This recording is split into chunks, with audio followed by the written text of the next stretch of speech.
ٹھیک ہے، یہاں سے پڑھنا سٹارٹ کر لیتے ہیں۔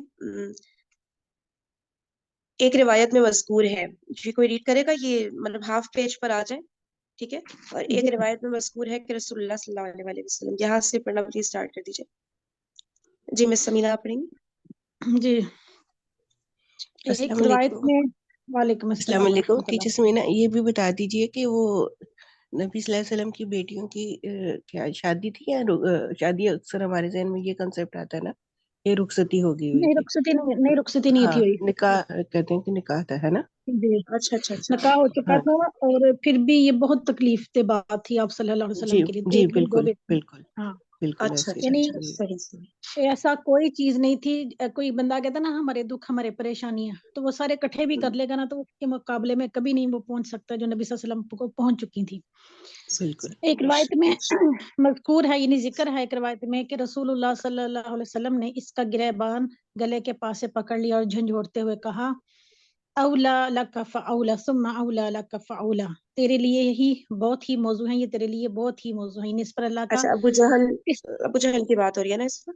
جی جی یہ قرآن ہوں، پاک کی آیت ہے نا۔ تو پھر آپ صلی اللہ علیہ وسلم نے صحیح۔ اس کو جھنجھوڑتے ہوئے کہا کہ تیرے لیے نہیں جہنم ہی موضوع ہے۔ اس پر اللہ کا یہ دشمن کہنے لگا، محمد مجھے دھمکی دے رہے ہو کہ میرے لیے تباہی ہے، بربادی ہے، میں اسی کے لائق ہوں؟ خدا کی قسم تم اور تمہارا رب پروردگار میرا کچھ نہیں کر سکتے، میں مکے کی دونوں پہاڑیوں کے درمیان چلنے پھرنے والوں میں سب سے زیادہ معزز ہوں، سب سے زیادہ عزت وار، جتنے لوگ چل رہے ہیں نا سب سے زیادہ میری عزت ہے۔ تکبر دیکھیں اس کے اندر کتنا تھا۔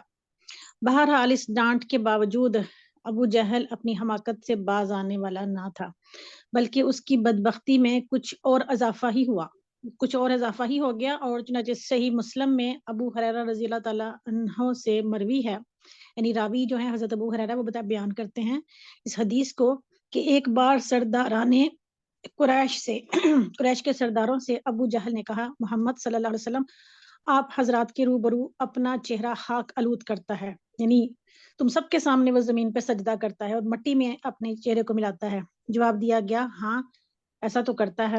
تو اس نے کہا، لات و عزا کی قسم، لات یہ دو ان کے بت تھے، لات عزا منات وغیرہ، تو یہ ان کی مونس جو تھی دیویاں تھی، ان کی قسم اگر میں نے اس حالت میں اسے دیکھ لیا سجدہ کرتے ہوئے تو اس کی گردن روند دوں گا اور اس کا چہرہ مٹی پر رگڑ دوں گا۔ اس کے بعد اس نے رسول اللہ، حالانکہ دیکھیے یہ سب سے زیادہ پیاری چیز ہے کہ انسان اللہ کو سجدہ کرے، لیکن ان کو نہیں سمجھ آ رہی تھی نا اس چیز کی۔ اس کے بعد اس نے رسول پاک صلی اللہ علیہ وسلم کو نماز پڑھتے ہوئے، نیکسٹ کیجیے پیج، دیکھ لیا، اس نے نماز پڑھتے ہوئے دیکھ لیا، اور اس زوم میں، اس غرور اور تکبر میں چلا کہ آپ کی گردن رون دے گا، اتنا زوم یعنی اس ارادے کے ساتھ چلا کہ آپ کی گردن کو کچل دے گا۔ لیکن لوگوں نے اچانک کیا دیکھا کہ وہ ایڑی کے بل پلٹ رہا ہے، جیسے گیا تھا اپنی پاؤں الٹے پاؤں، وہ پھر گیا اور دونوں ہاتھوں سے اپنا جیسے بچاؤ کر رہا ہے۔ لوگوں نے کہا، ابو الحکم، یہ اس کی کنیت تھی، تمہیں کیا ہوا؟ اس نے کہا، میرے وہاں عربوں میں رواج تھا نا، وہ کنیت ان کے نام کے ساتھ ہوتی تھی، تمہیں کیا ہوا؟ اس نے کہا، میرے اور اس کے درمیان آگ کی ایک خندق ہے، یعنی وہ ہوتی ہے نا جو نیچے کھود کے، زمین کھود کے اور اس کے اندر آگ تھی، تو نبی صلی اللہ علیہ وسلم اور اس کے درمیان میں آگ کی ایک خندق آ گئی، کیونکہ زمین جو ہے وہ گڑا ہے اور اس گڑے کے اندر آگ ہے اور وہ نبی صلی اللہ علیہ وسلم تک نہیں پہنچ سکتا۔ ہول ناکیاں ہیں، خوف ہے اور پر ہیں فرشتوں کے۔ رسول اللہ صلی اللہ علیہ وسلم نے فرمایا، اگر وہ میرے قریب آتا تو فرشتے اس کا ایک ایک عضو، اس کا ایک ایک جو ہے وہ آرگن، وہ اس کا اچک لیتے، مطلب کہ توڑ کے رکھ دیتے، ٹکڑے ٹکڑے ہو جاتے اس کے۔ اچھا، جور و ستم یعنی ظلم و ستم کی یہ کاروائیاں نبی صلی اللہ علیہ وسلم کے ساتھ ہو رہی تھیں، اور عوام و خاص یعنی عام لوگ اور خاص لوگ جو بھی تھے، وہ اس کے نفوس میں آپ صلی اللہ علیہ وسلم کی منفرد شخصیت کا جو وقار اور احترام تھا، اور آپ کو مکے کے سب سے زیادہ محترم اور عظیم انسان ابو طالب کی جو حمایت اور حفاظت حاصل تھی، اس کے باوجود یہ سارا کچھ ہو رہا تھا۔ یعنی آپ صلی اللہ علیہ وسلم جو تھے، عام اور آس کے اندر آپ کا ایک نمایاں مقام تھا، چاہے سردار تھے چاہے کچھ بھی تھے، لیکن آپ کا ایک روب تھا ابو طالب کی وجہ سے بھی، اور ویسے بھی کہ آپ کا اپنا ایک کردار بہت شاندار تھا۔ اس کے باوجود آپ کی عزت میں کوئی فرق نہیں پڑ رہا تھا. باقی رہی وہ کاروائیاں جو مسلمان اور خصوصاً ان میں سے بھی کمزور افراد کی اظہار ثانی کے لیے کی جا رہی تھی. نبی صلی اللہ علیہ وسلم کو تو کر نہیں سکتے تھے، تو پھر باقی جو کمزور لوگ تھے ان کو انہوں نے پکڑ لیا، ان کے اوپر ظلم و ستم کرتے تھے.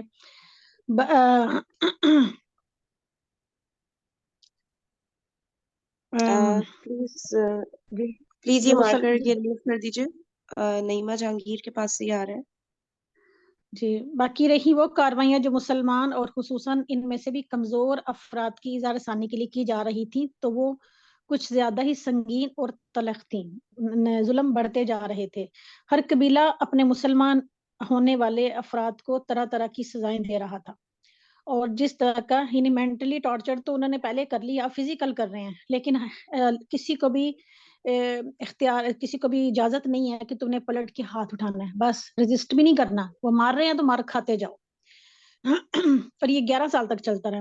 اور جس شخص کا کوئی قبیلہ نہ تھا اس پر اوباش اور سرداروں نے ایسے ایسے ظلم و ستم روا رکھے، ظلم و ستم ڈھائے، جنہیں سن کر مضبوط انسان کا دل بھی بے چینی سے تڑپنے لگتا ہے.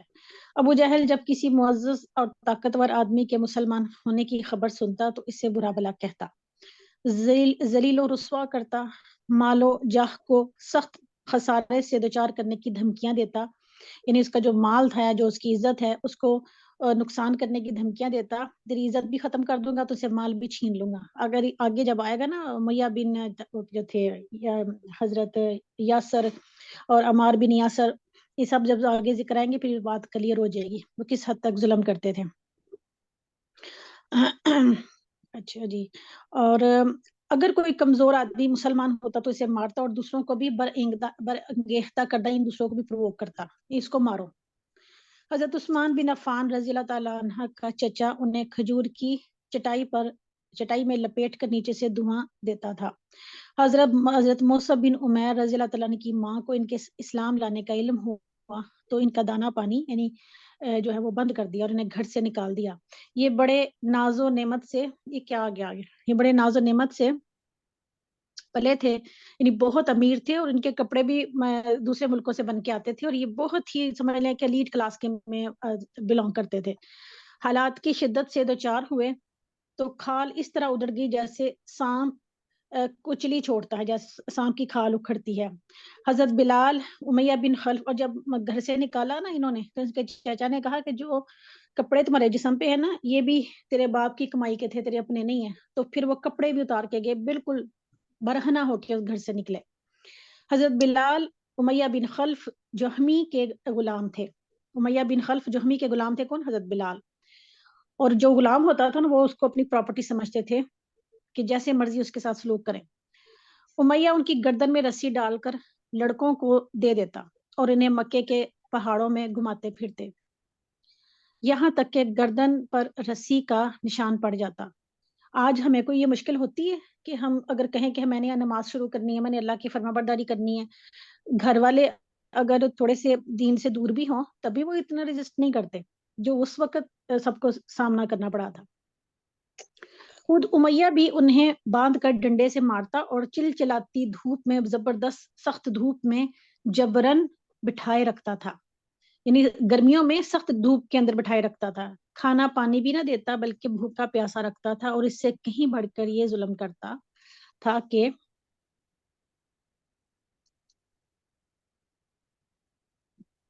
جب دوپہر کی گرمی شباب پر ہوتی، یعنی فل گرمی ہوتی، تو مکے کے پتھریلے کنکروں پر لٹا کر سینے پر بھاری پتھر رکھوا دیتا. وہ سب، زمین بھی گرم ہے، پتھر بھی گرم ہے، اوپر سے دھوپ بھی ہے، کیا کیفیت ہوگی ان کی. پھر کہتا خدا کی قسم تم اسی طرح پڑا رہے گا یہاں تک کہ یا محمد کے ساتھ کفر کرے، یا پھر تجھے چھوڑوں گا، محمد صلی اللہ علیہ وسلم کے ساتھ کفر کر ورنہ اسی طرح پڑا رہے گا.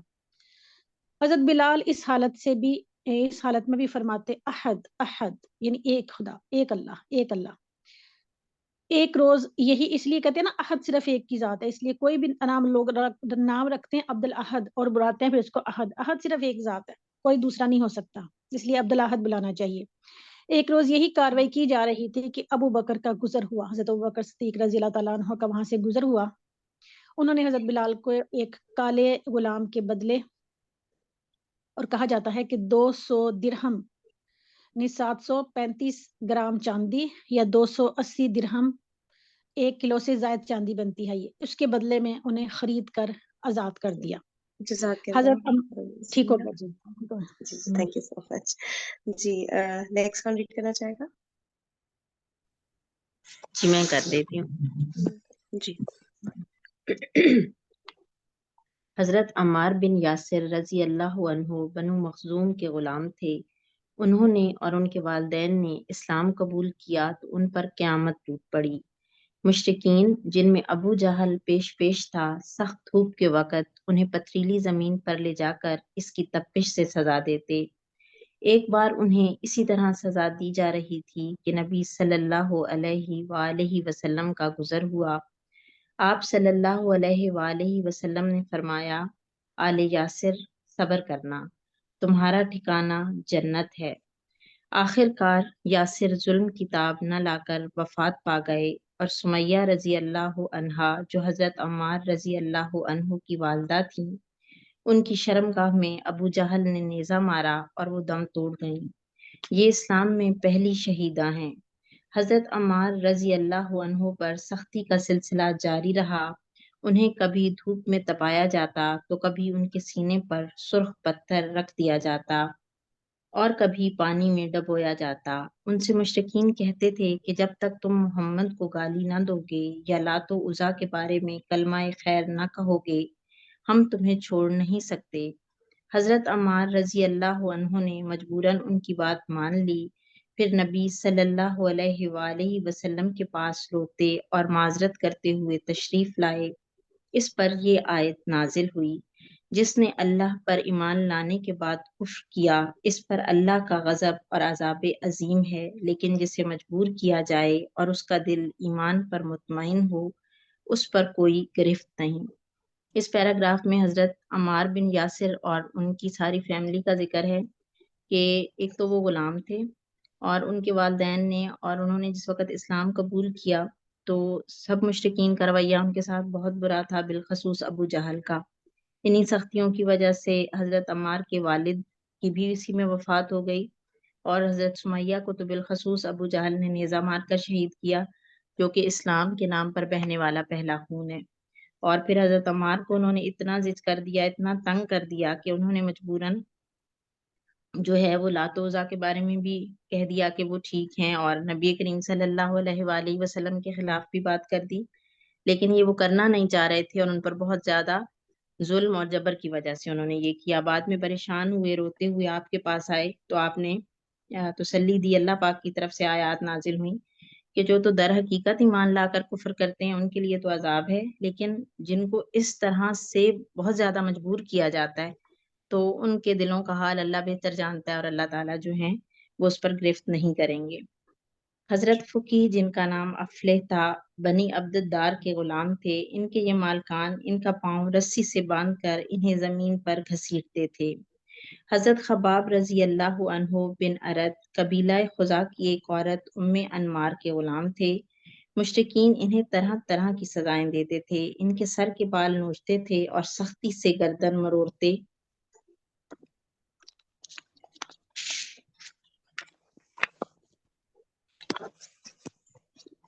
مروڑتے تھے. انہیں کئی بار دہکتے انگاروں پر لٹا کر اوپر سے پتھر رکھ دیا کہ وہ اٹھ نہ سکیں. زنیرہ اور ناہتیہ اور ان کی صاحبزادی اور ام ابیس رضی اللہ عنہا یہ سب لونڈیاں تھیں. انہوں نے اسلام قبول کیا اور مشرکین کے ہاتھوں اسی طرح کی سنگین سزاؤں سے دوچار ہوئیں جن کے چند نمونے ذکر کیے جا چکے ہیں. قبیلہ بنی عدی کے ایک خانوادے بنی مومل کی ایک لونڈی مسلمان ہوئی تو انہیں حضرت عمر رضی اللہ عنہ بن خطاب جو بنی عدی سے تعلق رکھتے تھے اور ابھی مسلمان نہیں ہوئے تھے اس قدر مارتے تھے کہ مارتے مارتے خود تھک جاتے تھے اور اس کے بعد کہتے تھے کہ میں نے تجھے کسی مروت کی وجہ سے نہیں بلکہ محض تھک جانے کی وجہ سے چھوڑا ہے. آخر کار حضرت ابو بکر رضی اللہ عنہ نے حضرت بلال رضی اللہ عنہ اور عامر بن فہیرہ کی طرح ان لونڈیوں کو بھی خرید کر آزاد کر دیا. بس اب مستقل یہی ذکر آ رہا ہے کہ جو لوگ مسلمان ہو رہے تھے اور بالخصوص جو غلام اور لونیاں تھیں ان کے اوپر مشرکین کوئی حد نہیں تھی، ان کا کوئی کرائیٹیریا نہیں تھا کہ ہم نے کس لیول تک ان پر ظلم کرنا ہے، بس جس طرح سے جنونی ہو کے انہیں سمجھ آ رہا تھا کہ وہ جو کچھ کر سکتے تھے وہ ہر طرح سے ان کے اوپر جو ان کے ذہن میں آئیڈیا شیطان ڈال دیتا تھا کہ انہیں اس طرح کی سزا دو تو وہ اسی چیز کے پیچھے چل پڑتے تھے اور انہیں بہت زیادہ ستاتے تھے، اور ان میں سے بیشتر لوگوں کو پھر حضرت ابو بکر صدیق رضی اللہ عنہ نے جو ہے وہ آزاد کروایا۔ مشرکین نے سزا کی ایک شکل یہ بھی اختیار کی تھی کہ بعض صحابہ رضی اللہ عنہم اجمعین کو اونٹ اور گائے کی کچی کھال میں لپیٹ کر دھوپ میں ڈال دیتے تھے اور بعض کو لوہے کی ذرا پہنا کر جلتے ہوئے پتھر پر لٹا دیتے تھے۔ در حقیقت اللہ کی راہ میں ظلم و جور کا نشانہ بننے والوں کی فہرست بڑی لمبی ہے اور بڑی تکلیف دہ بھی۔ حالت یہ تھی کہ جس کسی کے مسلمان ہونے کا پتہ چل جاتا تھا مشرکین اس کے در پہ آزار ہو جاتے تھے۔ دار ارقم ان ستم رانیوں کے مقابل حکمت کا تقاضا یہ تھا کہ رسول اللہ صلی اللہ علیہ وآلہ وسلم مسلمانوں کو قولاً اور عملاً دونوں طرح اسلام کے اظہار سے روک دیں اور ان کے ساتھ خفیہ طریقے پر اکٹھے ہوں، کیونکہ اگر آپ صلی اللہ علیہ وآلہ وسلم ان کے ساتھ کھلم کھلا اکٹھا ہوتے تو مشرکین آپ صلی اللہ علیہ وآلہ وسلم کے تزکیہ نفس اور تعلیم کتاب و حکمت کے کام میں یقیناً رکاوٹ ڈالتے اور اس کے نتیجے میں فریقین کے درمیان تصادم ہو سکتا تھا، بلکہ عملاً 4 نبوت میں ہو بھی چکا تھا، جس کی تفصیل یہ ہے کہ صحابہ اکرام گھاٹیوں میں اکٹھے ہو کر نماز پڑھا کرتے تھے۔ ایک بار کفار قریش کے کچھ لوگوں نے دیکھ لیا تو گالم گلوچ اور لڑائی جھگڑے پر اتر آئے۔ جواباً حضرت سعد بن ابی وقاص نے ایک شخص کو ایسی ضرب لگائی کہ اس کا خون بہہ پڑا اور یہ پہلا خون تھا جو اسلام میں بہایا گیا۔ اب یہ سارا اس طرح سے چل رہا تھا کہ مشرکین کو جیسے ہی پتہ چلتا کہ کوئی مسلمان ہو گیا ہے تو وہ بے حد اس کے اوپر ظلم اور زیادتی کا جو ہے وہ ایک راستہ اٹھا لیتے اور بہت زیادہ اس کو تنگ کرتے۔ تو پھر حکمت کا تقاضا یہ تھا کہ رسول اللہ صلی اللہ علیہ وآلہ وسلم اس چیز کو خفیہ طور پہ لے کے چلیں کہ جو لوگ مسلمان ہو رہے ہیں وہ نہ تو زبانی کلامی لوگوں کو بتائیں کہ ہم مسلمان ہو گئے ہیں اور نہ ہی وہ کوئی ایسی عبادت یا جیسے مسلمان اس وقت نماز پڑھا کرتے تھے تو نماز پڑھنا یا عبادت کا کوئی بھی طریقہ سجدہ کرنا کچھ بھی وہ مشرکین کے سامنے نہ ہو، تاکہ آپس میں لڑائی جھگڑے سے بھی رکا جا سکے اور مسلمانوں کو بھی ان کے ظلم سے بچایا جا سکے۔ یہ واضح ہی ہے کہ اگر اچھا، اور یہاں پہ اس سے ہم لوگ کو یہ بھی کتنا کہ وہ ملتا ہے نا کہ اللہ کا شکر ہے کہ ہم آزاد ملک میں رہتے ہیں، ہم لوگ جو چاہیں پریکٹس کر سکتے ہیں، نماز کرنا، بایا پہننا، جس بھی طرح کا، ورنہ باہر ملکوں کی کیسی ویڈیوز وغیرہ دکھا رہے ہوتے ہیں نا کہ وہ لڑکی اسکارف پہنی ہوئی تھی تو پولیس نے یا کسی نے بھی پکڑ کے اس کا اسکارف نوچ دیا، یہ کر دیا، وہ کر دیا۔ تو یہ دیکھیں یہاں پہ صرف یہ لوگ اسلام کو پریکٹس کر رہے تھے، اس پہ کتنا زیادہ ان پہ ظلم ہو رہا تھا، تو ہمیں کتنی یہ نعمت ملی ہوئی ہے کہ ہمیں اس طرح کی روک ٹوک نہیں ہے، اللہ کا شکر نا، اسپیشلی جو مسلم ممالک میں لوگ رہ رہے ہیں، تو قدر کرنی چاہیے ہمیں اس نعمت کی۔ جی بالکل انڈیا میں حالات برے ہیں اور باہر ملکوں میں تو بالکل سکارف لینے نہیں دیتے، بہت اس لحاظ سے جو لوگ باہر رہ رہے ہیں ان کے لیے بہت پرابلمز ہیں۔ لیکن ان کے ایمان کا یہ کتنا ہائی لیول تھا کہ کیا کیا نہیں ہوا ان لوگوں کے ساتھ، اور ٹس سے مس نہیں ہو رہے تھے ماشاء اللہ سے۔ جو یہ بتا رہے ہیں کتنا ہمیں حوصلہ ملتا ہے ان کی یہ واقعات دیکھ کر۔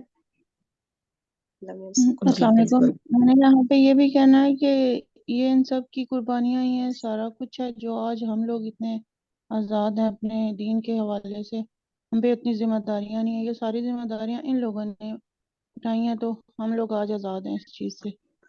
اور جہاں پہ مسلم ممالک میں جس کے ساتھ اگر کوئی زیادتی ہو رہی ہے تو یہ بھی ہم مسلمانوں کی کمزوریاں ہیں کہ اگر ہم اتحاد کر رہے ہیں، اکٹھے ہو جائیں تو کسی بھی ملک میں مسلمانوں کے ساتھ ایسے نہ ہو، لیکن ہر کسی نے اپنی اپنی 1.5 اینٹ کی مسجد بنائی ہوئی ہے، بس ہم ٹھیک ہے، تو باقی بس اسی وجہ سے مسلمان آج بدتر ہوئے ہیں۔ جی میں ایک تھوڑی سی بس بات کہنا چاہوں گی کہ کل میں نے ایک ویڈیو دیکھی قائد اعظم کی فوتگی کی، جب ان کو دفنانے کے بعد لوگ ان کی قبر پر جا رہے تھے اور اوپر لکھا ہوتا سن 1948، اور ان کو ٹی بی تھی، انہیں پتا تھا میں نہیں بچ سکتا، تو میں دیکھ رہی تھی کہ اللہ تعالیٰ نے اس بندے سے کتنا بڑا کام لیا کہ مسلمانوں کو ایک چیریٹی اپنی دی ورنہ آج دیکھیے جو انڈیا میں لوگ رہتے ہیں نا وہ کس مشکل کا شکار ہیں. وہ مسلمان ہیں لیکن وہ ساڑیاں بھی ایسی باندھتی ہیں, ان کے لیے بہت پرابلم ہے. وہ اسلام اگر دل سے قبول بھی کرتے ہیں نا, یا مسلمان ہی گھرانوں میں تعلق رکھتے ہیں, لیکن ہندوؤں کے اثر سے وہ بچے ہوئے نہیں ہیں. وہ ایک عظیم شخصیت تھی, اللہ نے جس سے بہت بڑا کام لیا. ہم نے ان کی قدر ہی نہیں کی. بے شک اللہ میں نے جنت ہم تو الفردوس اس میں جگہ وطن کی نصیب بھی قدر کوئی نہیں کر رہے. ہم تو پتہ نہیں کیا قوم ہے. چلے اللہ میں ہمیں توفیق نصیب فرمائے. جی آگے پڑھیے. آمین ثم آمین. یہ واضح ہی ہے کہ اگر اس طرح کا ٹکراؤ بار بار ہوتا اور طول پکڑ جاتا تو مسلمانوں کے خاتمے کی نوبت آ سکتی تھی. لہذا حکمت کا تقاضا یہی تھا کہ کام پس پردہ کیا جائے. چنانچہ عام صحابہ اکرام اپنا اسلام, اپنی عبادت, اپنی تبلیغ اور اپنی باہمی اجتماعات سب کچھ پس پردہ کرتے تھے. البتہ رسول اللہ صلی اللہ علیہ وآلہ وسلم تبلیغ کا کام بھی مشرکین کے روبرو کھلم کھلا انجام دیتے تھے, اور عبادت کا کام بھی. کوئی چیز آپ صلی اللہ علیہ وآلہ وسلم کو اس سے روک نہیں سکتی تھی. تاہم آپ بھی مسلمانوں کے ساتھ خود ان کی مصلحت کے پیش نظر خفیہ طور سے جمع ہوتے تھے.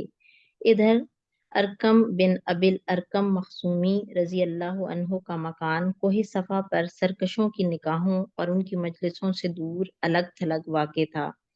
اسی لیے آپ صلی اللہ علیہ وآلہ وسلم نے 5ویں سنہ نبوت سے اسی مکان کو اپنی دعوت اور مسلمانوں کے ساتھ اپنے اجتماع کا مرکز بنا لیا.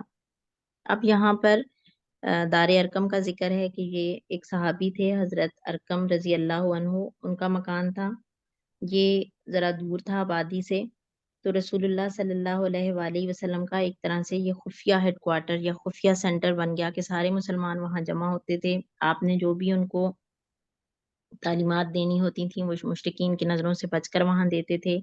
مسلمانوں نے جو عبادت وغیرہ کرنی ہوتی تھی وہ بھی وہاں چھپ کر کرتے تھے.